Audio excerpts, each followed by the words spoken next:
సీతక్క అన్నారు. మహిళలు రాజకీయాల్లోకి రావాలన్నారు. యువత రాజకీయాల్లోకి వస్తే ప్రజలకు మంచి చేసే పాలసీలు తీసుకొస్తారని తెలిపారు. అంతర్జాతీయ మహిళా దినోత్సవం సందర్భంగా Osmania university arts, social science, women empowerment cell ఆధ్వర్యంలో promoting women's rights, gender equality and fostering empowerment అనే అంశంపై జాతీయ సదస్సును నిర్వహించారు.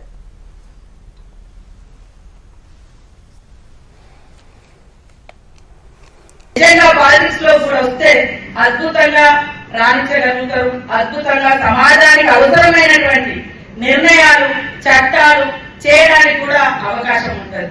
సో మనమందరం పాలిటిక్స్ ను చూసి భయపడతాం. ఇదే ఇప్పుడు క్యాస్ట్, డబ్బు, హోదా, మరి ఫ్యామిలీ బ్యాక్గ్రౌండ్ ఇవన్నీ. కానీ నేను ఏ బ్యాక్గ్రౌండ్ లేకుండా కష్టమైనటువంటి బ్యాక్గ్రౌండ్, క్రమశిక్షణమైనటువంటి పద్ధతిలో కొంత రీచ్ అవుతూ నేను ఈ స్టేజ్ కి రావడం జరిగింది. మీరందరూ కూడా ఈ యొక్క యూనివర్సిటీ ఔన్నత్యాన్ని, గొప్పతనాన్ని, మరి 100 ఏళ్ల చరిత్రలో ఎంతో మంది మహనీయులు సమాజం కోసం వ్యక్తిగతంగా ఉన్న ఒకవేళ ఉన్నత ఉద్యోగాలు వచ్చినా నలుగురికి ఉపయోగపడే స్ఫూర్తిదాయకమైనటువంటి వాళ్ళ యొక్క స్టోరీస్ కానీ, వాళ్ళ జీవితాలను కానీ చదవండి.